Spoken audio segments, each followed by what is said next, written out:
He stopped applying randomly and started getting offers. And that can be your reality too.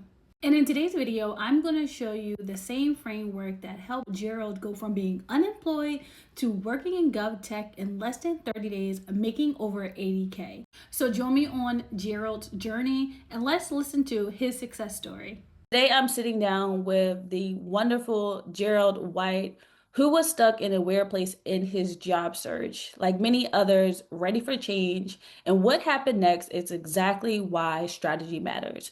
So, we're going to be talking with Gerald, learning his point of view on why now was the perfect time for him to switch careers and figure out what matters most for him.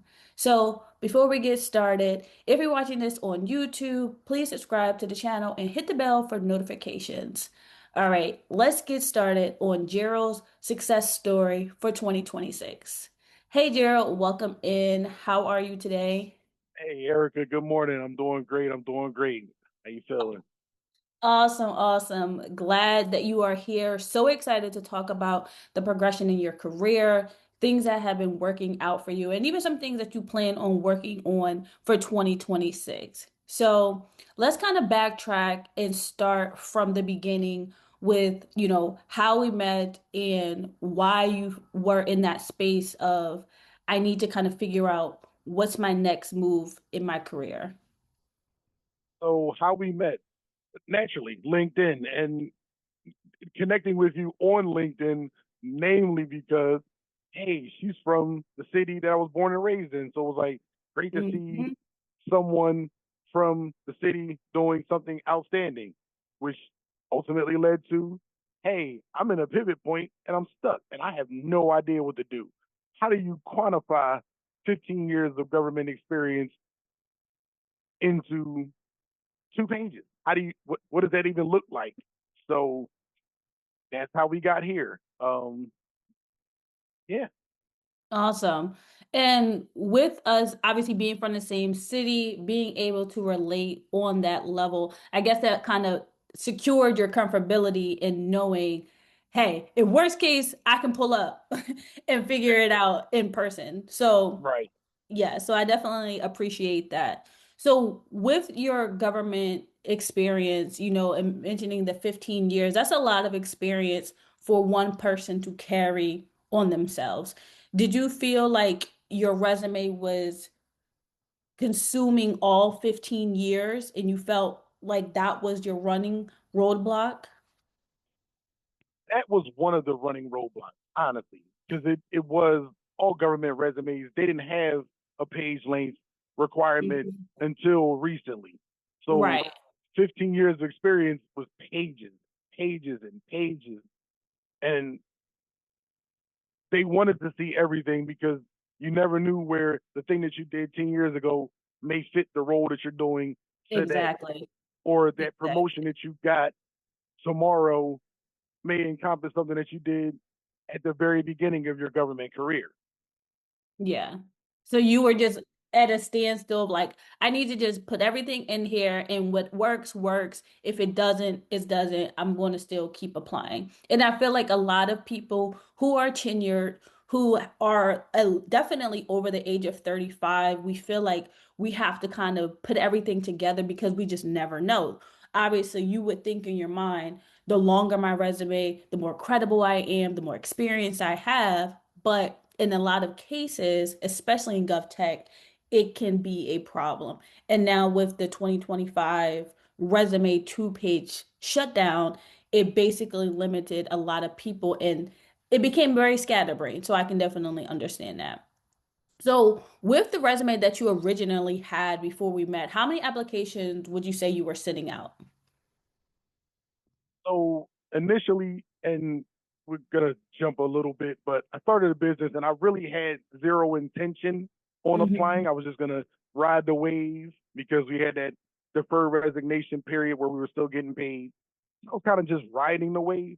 But when I did Exactly. start to dive into it, I threw in, I'm gonna say at least over 50 because I stopped counting. I really Yeah. wasn't keeping up with the spreadsheet and getting knocked down, getting rejected because I couldn't quantify. metrics wise. Right. I can say, oh, I did this thing and I did it very well, but you're trying to condense years into Exactly. numbers. They want to see it. And Yeah. that was one of my major struggles and stumbling Yeah. blocks. That definitely is a consistent thing that I hear of. I'm putting out all these applications and I'm not hearing anything back, or I'm not hearing back from the companies I want to. So how did that kind of like make you feel of like, wow, I'm really putting an effort to scale. Why aren't people seeing that on paper? How did that make me feel? Oof. Uh, um, being transparent, it made me feel like I went through a serious period of doubt. Like, Mm-hmm. am I really good enough? Did I as as great as my evaluations were and as great as my team was and as great as all those things that happened and people Right. say it, am I really that good or am I just faking myself? Exactly. That makes Am I sense. pretending? Yeah. It's one of those things where you're like, wow, I did all of this and I have nothing to show for it. What happened to the team lead experience, the projects that I was put on, the accolades that I received? And now I'm at a point in my career where I'm getting questioned or my value isn't spoken the way that I wanted. So I can definitely imagine how frustrating that can be time after time, no matter the referrals, no matter the networking, no matter the LinkedIn outreach that you're doing, you're still one of thousands of people every day hoping to get seen. So, definitely shout out to you for alone being very vulnerable in that moment and acknowledging, especially as a black man, that sometimes it's rough. And as much as you're caring, it's okay to not be okay. Because I think a lot of people tend to just may look at you guys as, oh, you got to keep going, you got to keep going. And you don't ever get that moment to deflect and just be in that space of, damn, this really sucks. Ooh, yes, yes. Yes. Yeah. I'm gonna say a word that I'm gonna say later. Grace. I had a Grace. good friend of mine who consistently said to me, "Give yourself that grace. Mm-hmm. It's okay to feel like to have that mountain of weight on your shoulders as a man, but you're gonna be okay. You've been here before. You'll get over it. You'll get through it." Exactly. Yeah.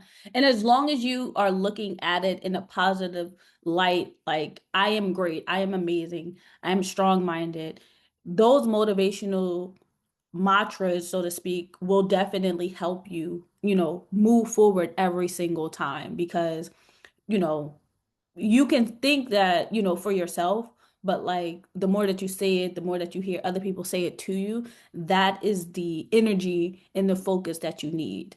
So going into our next point, the turning point for you, right? What made you decide in December that you were tired of doing it alone? You needed the coaching and you were like, okay, I did what I could on my own. Now I need that expertise. That turning point was easy. Waking up one morning, it was around Christmas too, interestingly enough, Hmm. looking at my 4-year-old son, three, getting ready to turn four, and hitting bottom, had no grace left, tank is empty, Yeah. and realizing that January, once everything is over, the holidays are over, it's full throttle. So it's like, I need help. I Yeah. definitely need help. Yeah. And And I understand that. you came, you showed up, and you showed out. Yeah.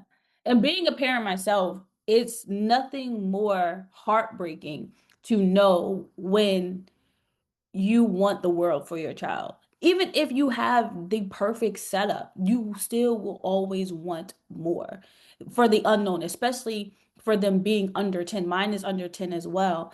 And the things that she doesn't see that I feel, and every day I'm like, I gotta get it. I gotta go. get it. I gotta get it somehow. We gotta get it because you're not gonna be this young forever.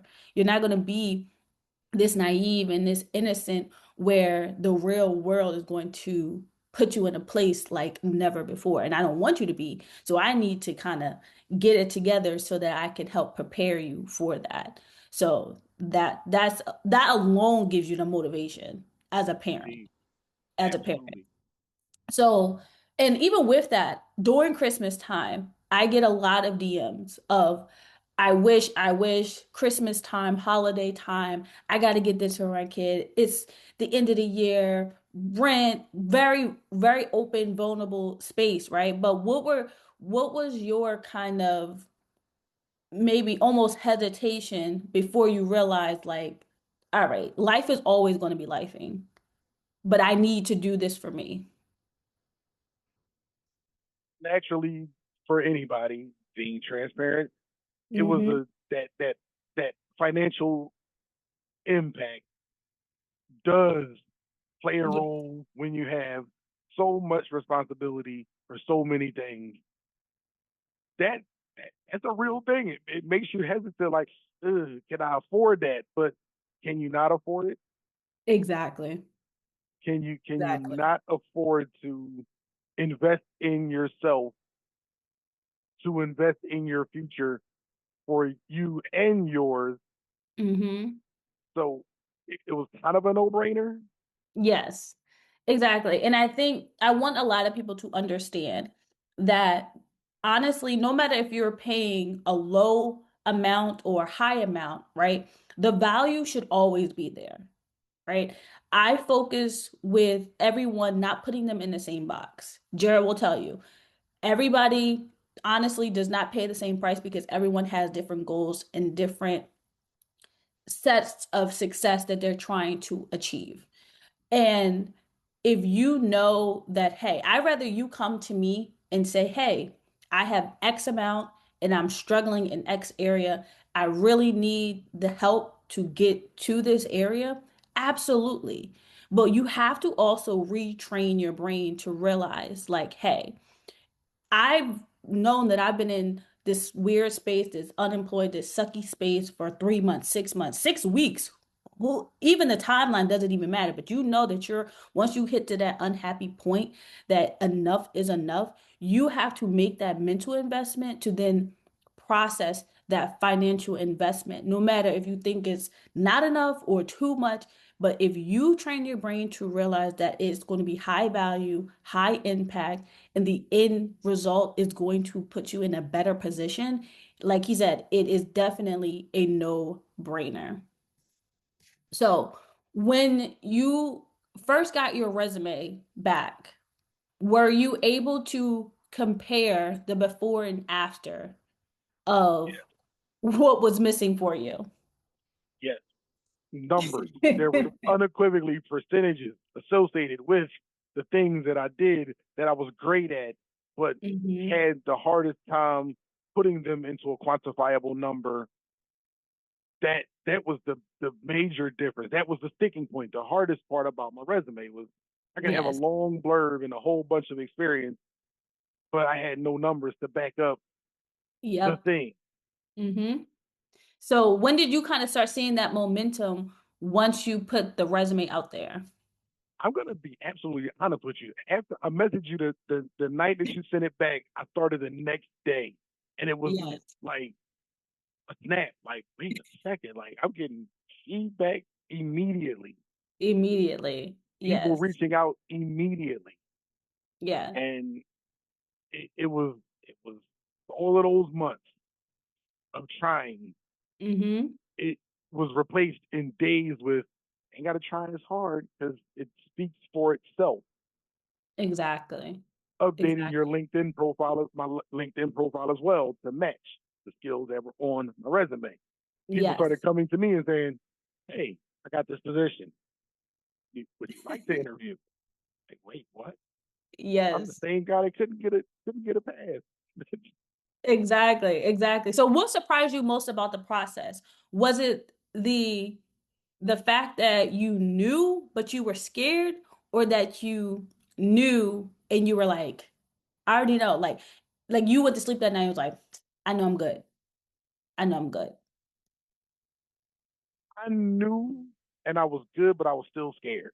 And I'll be absolutely transparent with anything, even though I felt like that comfort wall came down because of what we have in common.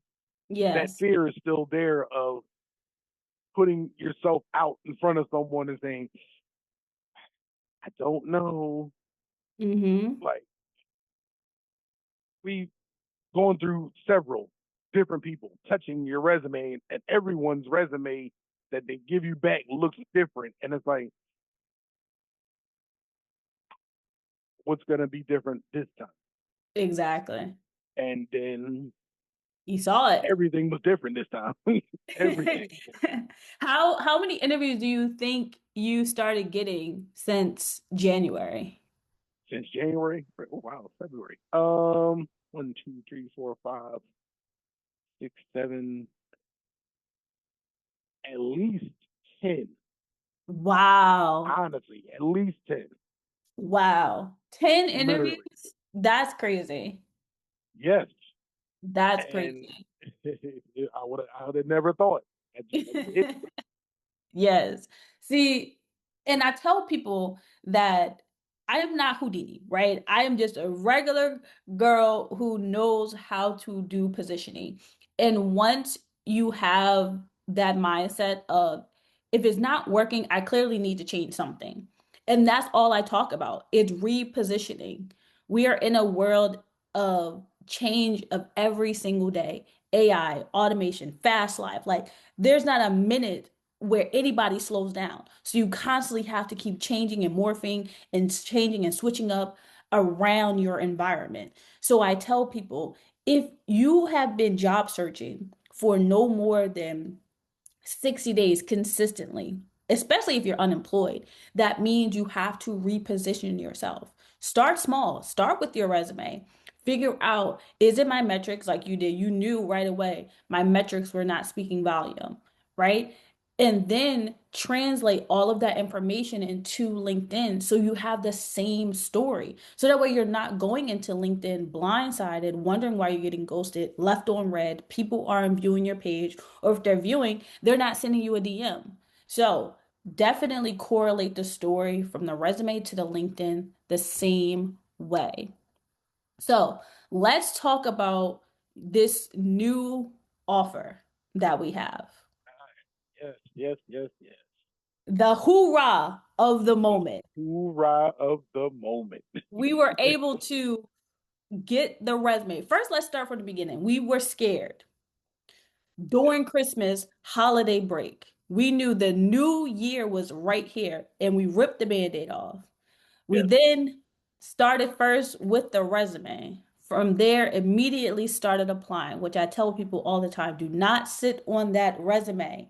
Once you get your resume back, you need to start applying. No less, honestly, than 75 jobs. It's a psychological thing. We'll talk about that later, but it works. So we got the resume. We start getting interviews. We start getting viewed on LinkedIn and having real conversations. And now we get an offer. Walk us through First that. offer outside of the federal government. So I don't know, for some it, because I was not tooting my own horn, but I was making over 100,000 in my federal career. Hmm.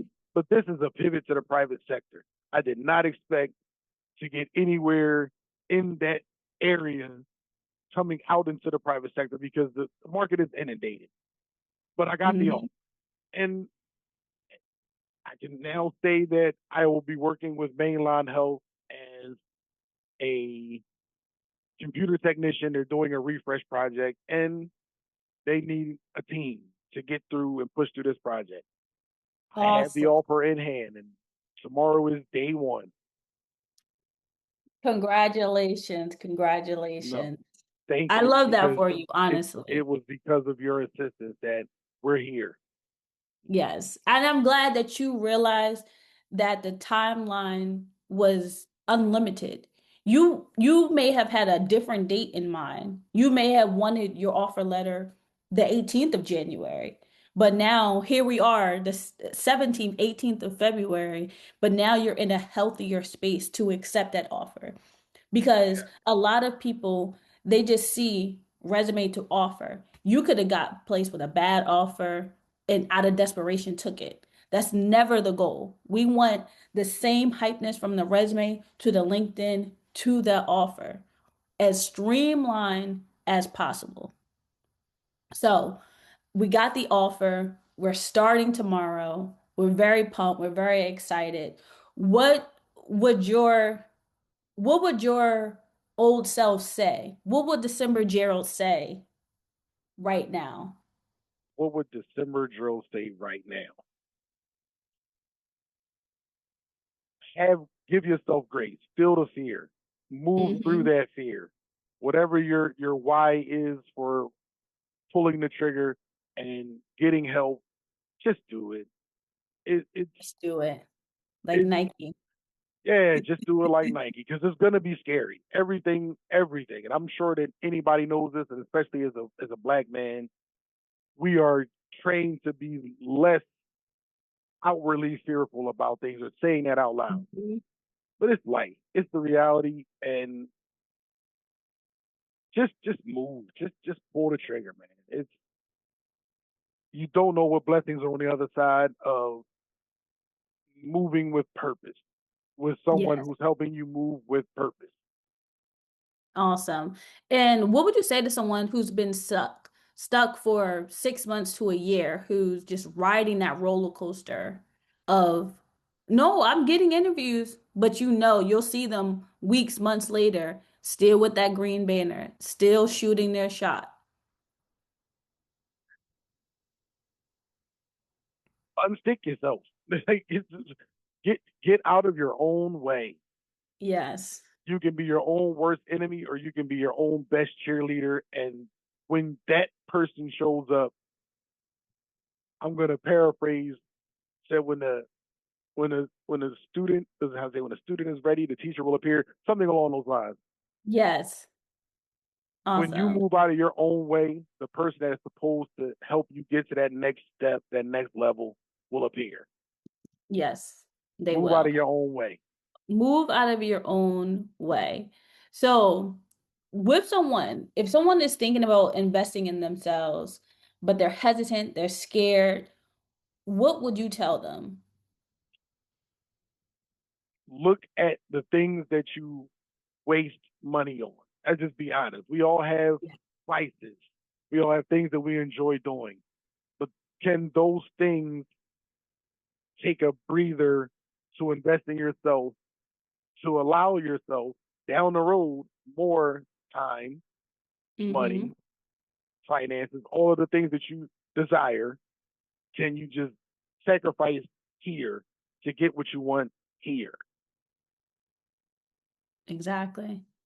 All it takes is a little bit of mind shift to really understand, what do you want? Because it's not going to fall out of the sky. Not at You can, all. I've talked to directors and VPs making 200, 300K, and then they're laid off. And now they're starting from ground zero. So no matter the title, no matter your background, it's not too late to start over, but you definitely have to get out of your own way. Yeah. All the time I say this, get out of your own way. And the only way to really truly succeed is to have patience, be consistent, and be persistent. Do not give up on the first rejection. Okay? Keep striving, especially when you have a great support system. And if you feel like you don't have a great support system, you find that within your coach, within your program. Make sure that they are supporting you to the biggest capability as possible. Because if you do not have a strong support system, it will be all for nothing because you will keep drowning in self-doubt over and over and over again. So, well, Gerald, we have met, we have conquered, we are thriving in the year Yes. 2026. And So, more to come. very much more to come. We have the business, we have the job, we have the family. What are some more goals that you have on your checklist for 2026? So I am working right now at this moment. I am working on studying for the Security Plus certification because my ultimate goal is to be a network administrator. Always wanted to do it, Mm-hmm. and with especially with AI starting to proliferate, stair steps. Yes. Security Plus security is going to be the thing. My next step is that AI certification because Yes. Why not do why it? not? Listen, you get ahead of it because it's happening, It's and happening. art imitates life. So Yes. get get on the train and get left because it's happening. Yes, I love that for you. I'm so glad that we were able to talk, to Yeah, win, to thrive, and to experience life on the other side. So, if you are struggling in your career right now and you want to see the light at the end of the tunnel, definitely don't be afraid to reach out. That is step one. Be like Gerald, be prosperous because you literally never know. So, thank you, Gerald, for being here. I'm so excited, so happy for you, and so grateful that I was being able to be a part of your career journey. It was a pleasure having you here. glad to be here and thank you so much for taking the time out. Thank you for all of your help. Pull the trigger, work with her. She's amazing. Thank you.